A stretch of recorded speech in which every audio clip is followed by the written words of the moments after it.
मेरे प्यारे देशवासियों, नमस्कार। 2023 की यह पहली मन की बात और उसके साथ साथ इस कार्यक्रम का 97वां 97th एपिसोड भी है। आप सभी के साथ एक बार फिर बातचीत करके मुझे बहुत खुशी हो रही है। हर साल जनवरी का महीना काफी इवेंटफुल होता है। इस महीने 14 जनवरी के आसपास उत्तर से दक्षिण तक और पूरब से पश्चिम तक देश भर में त्योहारों की रौनक होती है। इसके बाद देश अपने गणतंत्र उत्सव भी मनाता है।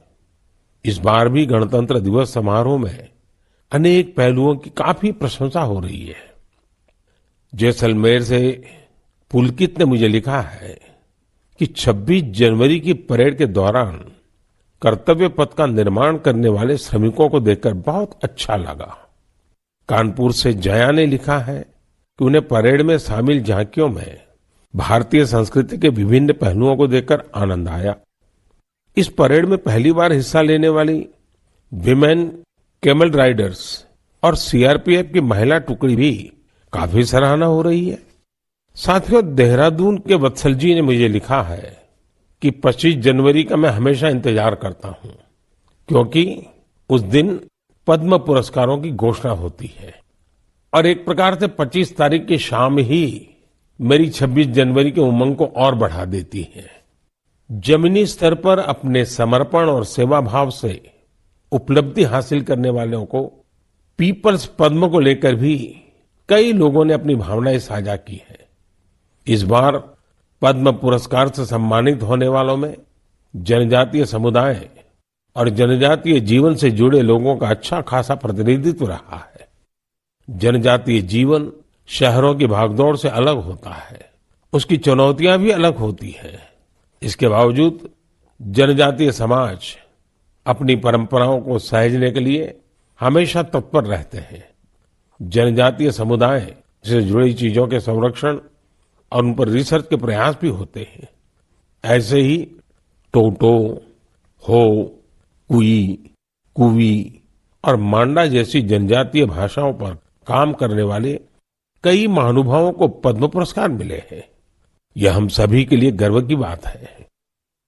धानीराम टोटो, जानूम सी सॉय और बी रामकृष्ण रेड्डी जी के नाम अब तो पूरा देश उनसे परिचित हो गया है।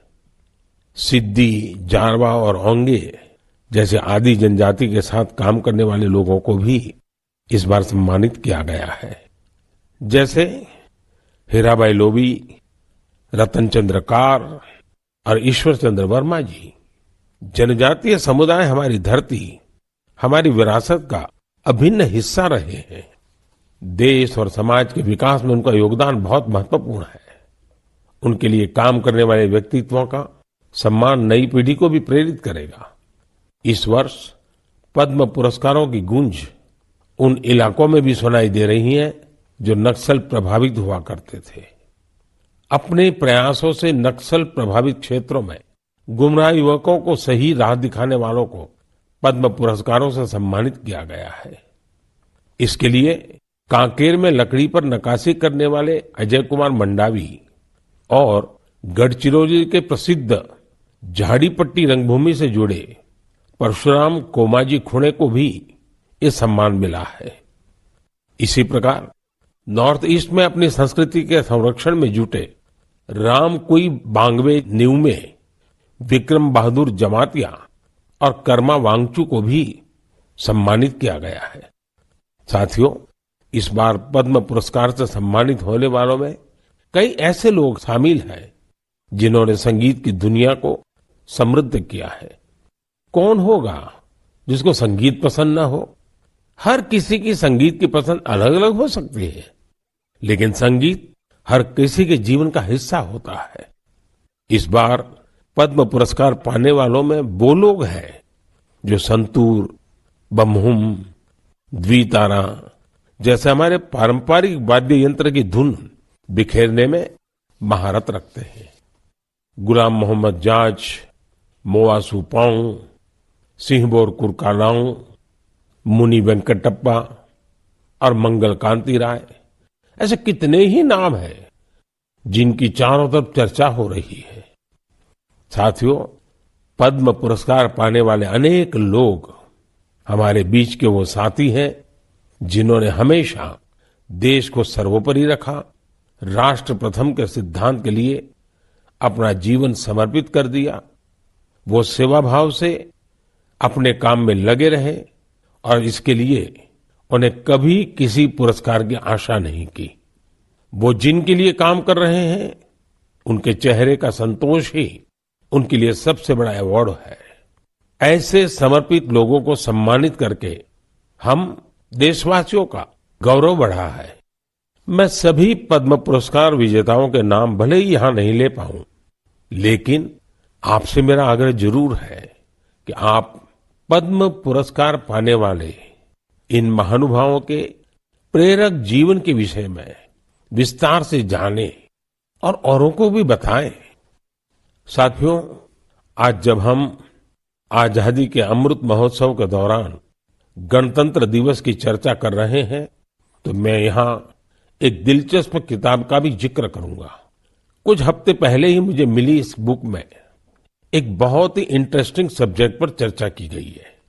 इस बुक का नाम India the mother of democracy है और इसमें कई बेहतरीन एसेज है। भारत दुनिया का सबसे बड़ा लोकतंत्र है और हम भारतीयों को इस बात का गर्व भी है कि हमारा देश मदर ऑफ डेमोक्रेसी भी है। लोकतंत्र हमारी रगों में है, हमारी संस्कृति में है। सदियों से यह हमारे कामकाज का भी एक अभिन्न हिस्सा रहा है। स्वभाव से हम एक डेमोक्रेटिक सोसाइटी है। डॉक्टर अंबेडकर ने बौद्ध भिक्षु संघ की तुलना भारतीय संसद से की थी। उन्होंने उसे एक ऐसी संस्था बताया था जहां मोशंस, रिजोल्यूशंस, कोरम, वोटिंग और वोटों की गिनती के लिए कई नियम थे। बाबा साहब का मानना था कि भगवान बुद्ध को इसकी प्रेरणा उस समय की राजनीतिक व्यवस्थाओं से मिली होगी। तमिलनाडु में एक छोटा लेकिन चर्चित गांव है उतिर मेरूर। यहां 1100-1200 साल पहले का एक शिलालेख दुनिया भर को अचंभित करता है। यह शिलालेख एक मिनी कॉन्स्टिट्यूशन की तरह है। इसमें विस्तार से बताया गया है कि ग्राम सभा का संचालन कैसे होना चाहिए और उसके सदस्यों के चयन की प्रक्रिया क्या हो। हमारे देश के इतिहास में डेमोक्रेटिक वैल्यूज का एक और उदाहरण है 12वीं सदी के भगवान बसवेश्वर का अनुभव मंडपम। यहाँ फ्री डिबेट और डिस्कशन को प्रोत्साहन दिया जाता था। आपको ये जानकर हैरानी होगी कि यह माग्ना कार्टा से भी पहले की बात है। वारंगल के काकीय वंश के राजाओं की गणतांत्रिक परंपराएं भी बहुत प्रसिद्ध थी। भक्ति आंदोलन ने पश्चिमी भारत में लोकतंत्र की संस्कृति को आगे बढ़ाया। बुक में सिख पंथ की लोकतांत्रिक भावना पर भी एक लेख को शामिल किया गया है, जो गुरु नानक देव जी के सर्वसम्मति से लिए गए निर्णयों पर प्रकाश डालता है। मध्य भारत की उरांव और मुंडा जनजातियों में कम्युनिटी ड्रिवन और कॉन्सेंसस ड्रिवन डिसीजन पर भी इस किताब में अच्छी जानकारी है।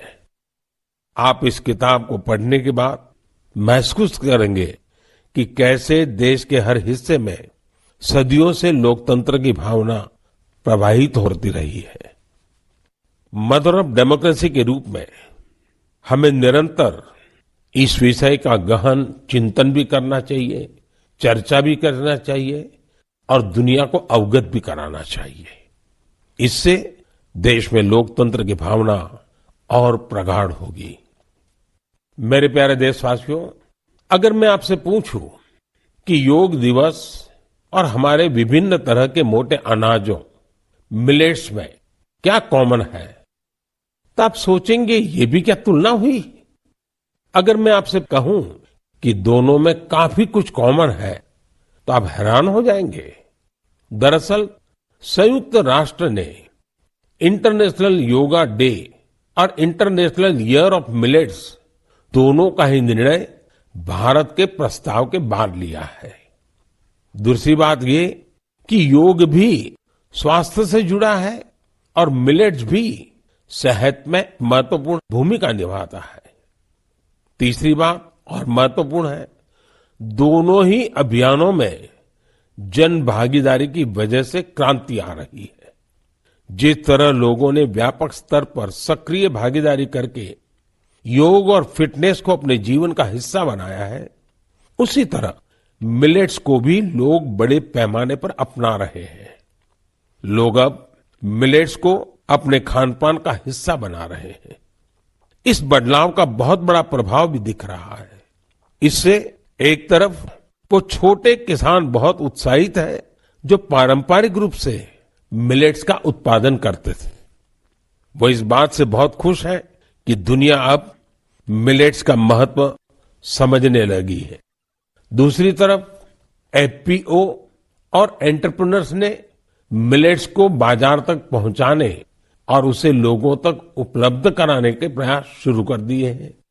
आंध्र प्रदेश के नांदयाल जिले के रहने वाले केवी रामा सुब्बा रेड्डी जी ने मिलेट्स के लिए अच्छी खासी सैलरी वाली नौकरी छोड़ दी।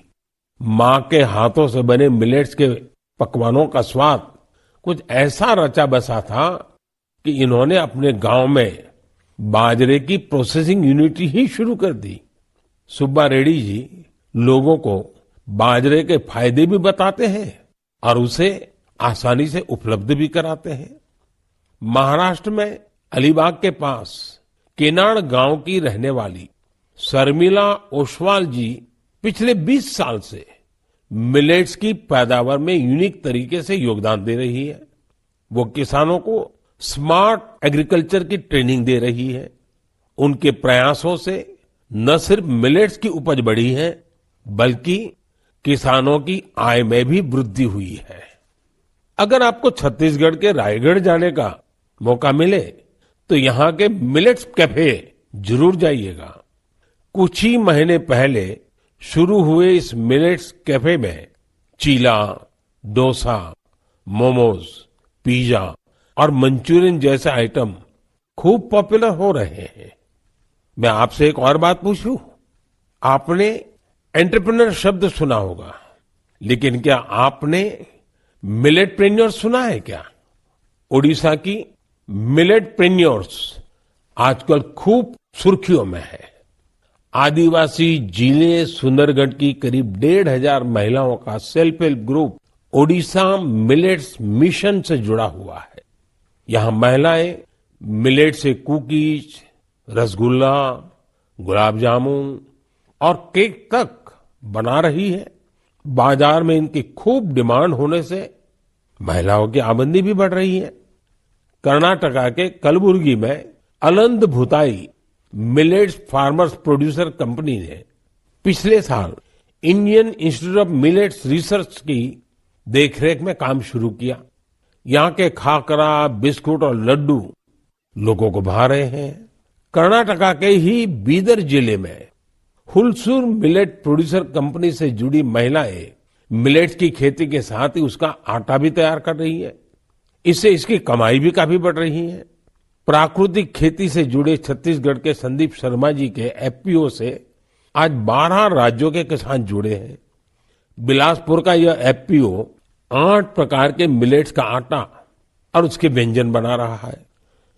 साथियों, आज हिंदुस्तान के कोने कोने में G20 की समिट्स लगातार चल रही है और मुझे खुशी है कि देश के हर कोने में जहां भी G20 की समिट हो रही है, मिलेट से बने पौष्टिक और स्वादिष्ट व्यंजन उसमें शामिल होते हैं। यहाँ बाजार से बनी खिचड़ी, पोहा, खीर और रोटी के साथ ही रागी से बने पायसम, पूड़ी और डोसा जैसे व्यंजन भी परोसे जाते हैं। G20 के सभी वेन्यूज पर मिलेट एग्जीबिशन में मिलेट से बनी हेल्थ ड्रिंक, सीरियल्स और नूडल्स को शोकेस किया गया। दुनिया भर में इंडियन मिशंस भी इनकी लोकप्रियता बढ़ाने के लिए भरपूर प्रयास कर रहे हैं। आप कल्पना कर सकते हैं कि देश का ये प्रयास और दुनिया में बढ़ने वाली मिलेट्स की डिमांड हमारे छोटे किसानों को कितनी ताकत देने वाली है। मुझे देखकर भी अच्छा लगता है कि आज जितने तरह की नई नई चीजें मिलेट से बनने लगी हैं, वो युवा पीढ़ी को भी उतनी ही पसंद आ रही है। इंटरनेशनल ईयर ऑफ मिलेट्स की ऐसी शानदार शुरुआत के लिए और उसको लगातार आगे बढ़ाने के लिए मैं मन की बात के श्रोताओं को भी बधाई देता हूं। मेरे प्यारे देशवासियों, जब आपसे कोई टूरिस्ट हब गोवा की बात करता है तो आपके मन में क्या ख्याल आता है? स्वाभाविक है, गोवा का नाम आते ही सबसे पहले यहाँ की खूबसूरत कोस्टलाइन, बीचेस और पसंदीदा खान पान की बातें ध्यान में आने लगती हैं। लेकिन गोवा में इस महीने कुछ ऐसा हुआ जो बहुत सुर्खियों में है। आज मन की बात में मैं इसे आप सबके साथ साझा करना चाहता हूं। गोवा में हुआ ये इवेंट है पर्पल फेस्ट। इस फेस्ट को 6 से 8 जनवरी तक पणजी में आयोजित किया गया। दिव्यांग जनों के कल्याण को लेकर यह अपने आप में एक अनूठा प्रयास था। पर्पल फेस्ट कितना बड़ा मौका था, इसका अंदाजा आप सभी इस बात से लगा सकते हैं कि 50,000 से भी ज्यादा हमारे भाई बहन इसमें शामिल हुए। यहां आए लोग इस बात को लेकर रोमांचित थे कि वो अब मिरामार बीच घूमने का भरपूर आनंद उठा सकते हैं। दरअसल मिरामार बीच हमारे दिव्यांग भाई बहनों के लिए गोवा के एक्सेसिबल बीचेज में से एक बन गया है। यहां पर cricket tournament, table tennis tournament, marathon competition के साथ ही एक डीप ब्लाइंड कन्वेंशन भी आयोजित किया गया। यहां यूनिक बर्ड वॉचिंग प्रोग्राम के अलावा एक फिल्म भी दिखाई गई। इसके लिए विशेष इंतजाम किए गए थे ताकि हमारे सभी दिव्यांग भाई बहन और बच्चे इसका पूरा आनंद ले सके। पर्पल फेस्ट की एक खास बात, इसमें देश के प्राइवेट सेक्टर की भागीदारी भी रही। उनकी ओर से ऐसे प्रोडक्ट्स को शोकेस किया गया जो दिव्यांग फ्रेंडली है। इस फेस्ट में दिव्यांग कल्याण के प्रति जागरूकता बढ़ाने के अनेक प्रयास देखे गए। पर्पल फेस्ट को सफल बनाने के लिए मैं इसमें हिस्सा लेने वाले सभी लोगों को बधाई देता हूं। इसके साथ ही उन वॉलंटियर्स का भी अभिनंदन करता हूं जिन्होंने इसे ऑर्गेनाइज करने के लिए रात दिन एक कर दिए। मुझे पूरा विश्वास है कि एक्सेसिबल इंडिया के हमारे विजन को साकार करने में इस प्रकार के अभियान बहुत ही कारगर साबित होंगे। मेरे प्यारे देशवासियों, अब मन की बात में मैं एक ऐसे विषय पर बात करूंगा जिसमें आपको आनंद भी आएगा, गर्व भी होगा और मन कह उठेगा, वाह भाई वाह, दिल खुश हो गया। देश के सबसे पुराने साइंस इंस्टीट्यूशंस में से एक बेंगलुरु का इंडियन इंस्टीट्यूट ऑफ साइंस यानी IISc एक शानदार मिसाल पेश कर रहा है। मन की बात में मैं पहले इसकी चर्चा कर चुका हूं कि कैसे इस संस्थान की स्थापना के पीछे भारत की 2 महान विभूतियां जमशेदजी टाटा और स्वामी विवेकानंद की प्रेरणा रही है। तो आपको और मुझे आनंद और गर्व दिलाने वाली बात यह है कि साल 2022 में इस संस्थान के नाम कुल 145 पेटेंट्स रहे हैं। इसका मतलब है हर 5 दिन में 2 पेटेंट्स। ये रिकॉर्ड अपने आप में अद्भुत है। इस सफलता के लिए मैं IISc की टीम को भी बधाई देना चाहता हूं। साथियों, आज पेटेंट फाइलिंग में भारत की रैंकिंग 7वीं और ट्रेडमार्क्स में 5वीं है। सिर्फ पेटेंट्स की बात करें तो पिछले 5 वर्षों में इसमें करीब 50% की वृद्धि हुई है। ग्लोबल इनोवेशन इंडेक्स में भी भारत की रैंकिंग में जबरदस्त सुधार हुआ है और अब वो 40वें पर आ पहुंची है, जबकि 2015 में भारत ग्लोबल इनोवेशन इंडेक्स में 80 नंबर के भी पीछे था। एक और दिलचस्प बात मैं आपको बताना चाहता हूं। भारत में पिछले 11 वर्षों में पहली बार डोमेस्टिक पेटेंट फाइलिंग की संख्या फॉरेन फाइलिंग से अधिक देखी गई है। ये भारत के बढ़ते हुए वैज्ञानिक सामर्थ्य को भी दिखाता है। साथियों, हम सभी जानते हैं कि 21वीं सदी की ग्लोबल इकोनॉमी में नॉलेज ही सर्वोपरि है। मुझे विश्वास है कि भारत के टेकेड का सपना हमारे इनोवेटर्स और उनके पेटेंट्स के दम पर जरूर पूरा होगा। इससे हम सभी अपने ही देश में तैयार वर्ल्ड क्लास टेक्नोलॉजी और प्रोडक्ट का भरपूर लाभ ले सकेंगे। मेरे प्यारे देशवासियों, नमो ऐप पर मैंने तेलंगाना के इंजीनियर विजय जी की एक पोस्ट देखी। इसमें विजय जी ने ई वेस्ट के बारे में लिखा है। विजय जी का आग्रह है कि मैं मन की बात में इस पर चर्चा करूं। इस कार्यक्रम में पहले भी हमने वेस्ट टू वेल्थ यानी कचरे से कंचन के बारे में बातें की है, लेकिन आइए आज इसी से जुड़ी ई वेस्ट की चर्चा करते हैं।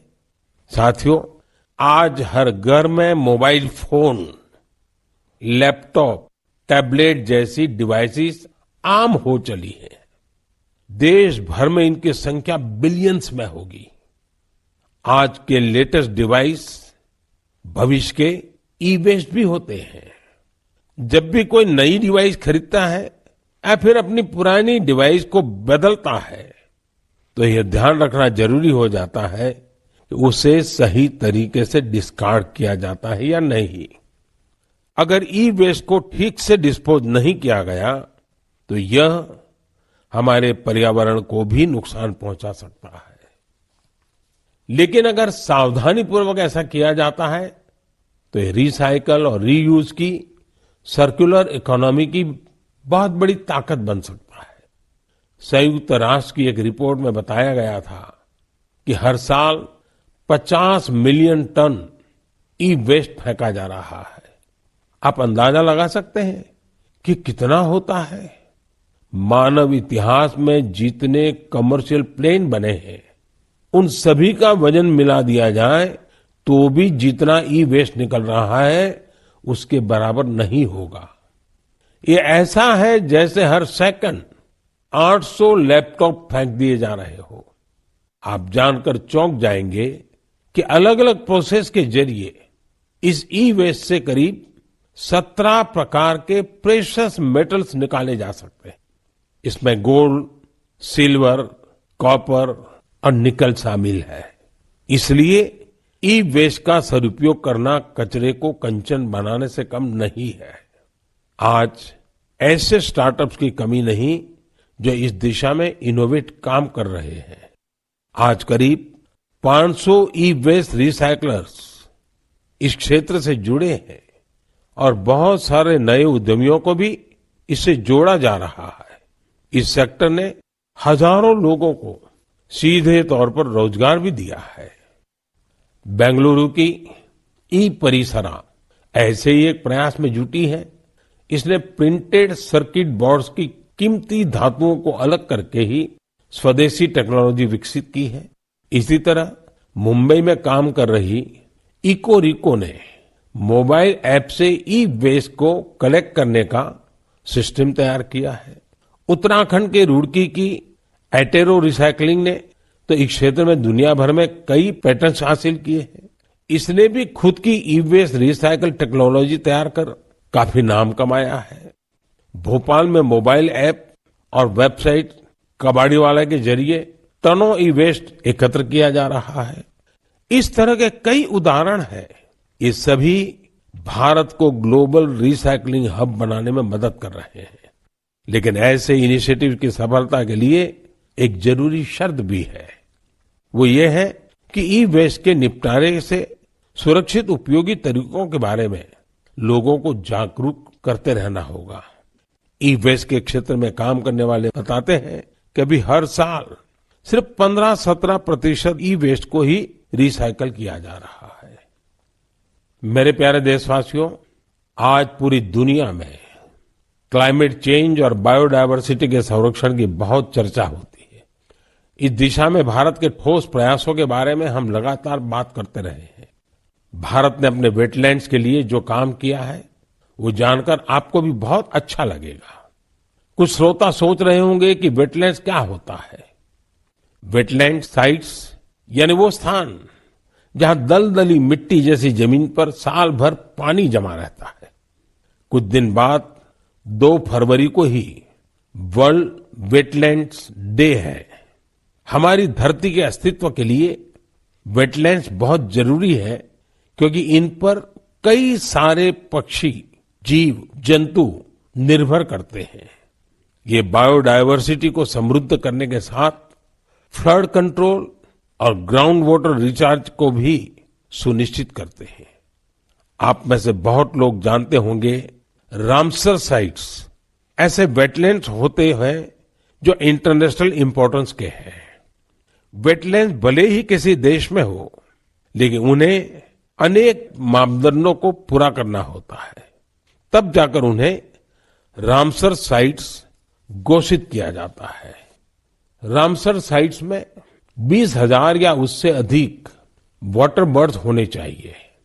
स्थानीय मछली की प्रजातियों का बड़ी संख्या में होना जरूरी है।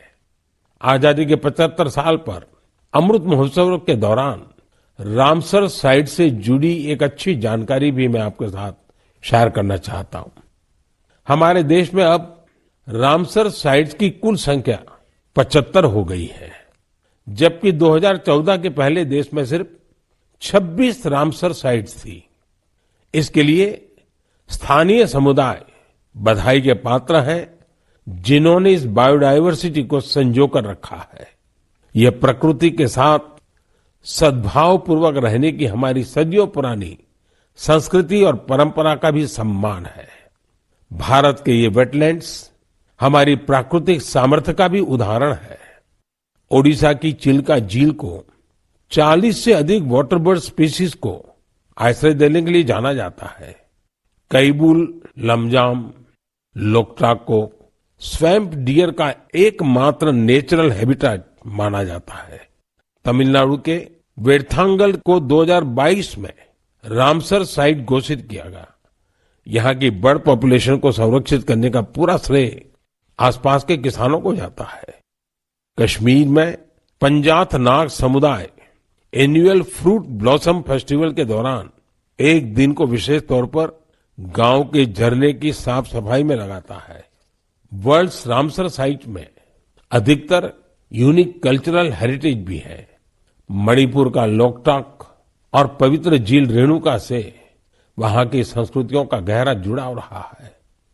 इसी प्रकार संभार का नाता मां दुर्गा के अवतार शाकंभरी देवी से भी है। भारत में वेटलैंड्स का ये विस्तार उन लोगों की वजह से संभव हो पा रहा है जो रामसर साइट्स के आसपास रहते हैं। मैं ऐसे सभी लोगों की बहुत सराहना करता हूं। मन की बात के श्रोताओं की तरफ से उन्हें शुभकामनाएं देता हूं। मेरे प्यारे देशवासियों, इस बार हमारे देश में, खासकर उत्तर भारत में खूब कड़ाके की सर्दी पड़ी। इस सर्दी में लोगों ने पहाड़ों पर बर्फबारी का मजा भी खूब लिया। जम्मू कश्मीर से कुछ ऐसी तस्वीरें आई जिन्होंने पूरे देश का मन मोह लिया। सोशल मीडिया पर तो पूरी दुनिया के लोग इन तस्वीरों को पसंद कर रहे हैं। बर्फबारी की वजह से हमारी कश्मीर घाटी हर साल की तरह इस बार भी बहुत खूबसूरत हो गई है। बनिहाल से बड़गाम जाने वाली ट्रेन की वीडियो को भी लोग खासकर पसंद कर रहे हैं। खूबसूरत बर्फबारी, चारों ओर सफेद चादर सी बर्फ। लोग कह रहे हैं कि यह दृश्य परिलोक की कथाओं सा लग रहा है। कई लोग कह रहे हैं कि ये किसी विदेश की नहीं, बल्कि अपने ही देश में कश्मीर की तस्वीरें हैं। एक सोशल मीडिया यूजर ने लिखा है कि स्वर्ग इससे ज्यादा खूबसूरत और क्या होगा। ये बात बिल्कुल सही है। तभी तो कश्मीर को धरती का स्वर्ग कहा जाता है। आप भी इन तस्वीरों को देखकर कश्मीर के शहर जाने का जरूर सोच रहे होंगे। मैं चाहूंगा आप खुद भी जाइए और अपने साथियों को भी ले जाइए। कश्मीर में बर्फ से ढके पहाड़, प्राकृतिक सौंदर्य के साथ साथ और भी बहुत कुछ देखने जानने के लिए है। जैसे कि कश्मीर के सैयदाबाद में विंटर गेम्स आयोजित किए गए। इन गेम की थीम थी स्नो क्रिकेट। आप सोच रहे होंगे कि स्नो क्रिकेट तो ज्यादा ही रोमांचक खेल होगा। आप बिल्कुल सही सोच रहे हैं। कश्मीरी युवा बर्फ के बीच क्रिकेट को और भी अद्भुत बना देते हैं। इसके जरिए कश्मीर में ऐसे युवा खिलाड़ियों की तलाश भी होती है जो आगे चलकर टीम इंडिया के तौर पर खेलेंगे। ये भी एक तरह से खेलो इंडिया मूवमेंट का ही विस्तार है। कश्मीर में युवाओं में खेलों को लेकर बहुत उत्साह बढ़ रहा है। आने वाले समय में इनमें से कई युवा देश के लिए मेडल जीतेंगे, तिरंगा लहराएंगे। मेरा आपको सुझाव होगा कि अगली बार जब आप कश्मीर की यात्रा प्लान करें तो इन तरह के आयोजनों को देखने के लिए भी समय निकालें। ये अनुभव आपकी यात्रा को और भी यादगार बना देंगे। मेरे प्यारे देशवासियों, गणतंत्र को मजबूत करने के हमारे प्रयास निरंतर चलते रहने चाहिए। गणतंत्र मजबूत होता है जनभागीदारी से, सबका प्रयास से, देश के प्रति अपने अपने कर्तव्यों को निभाने से। और मुझे संतोष है कि हमारा मन की बात ऐसे कर्तव्यनिष्ठ सेनानियों की बुलंद आवाज है। अगली बार फिर से मुलाकात होगी ऐसे कर्तव्यनिष्ठ लोगों की दिलचस्प और प्रेरक गाथाओं के साथ। बहुत बहुत धन्यवाद।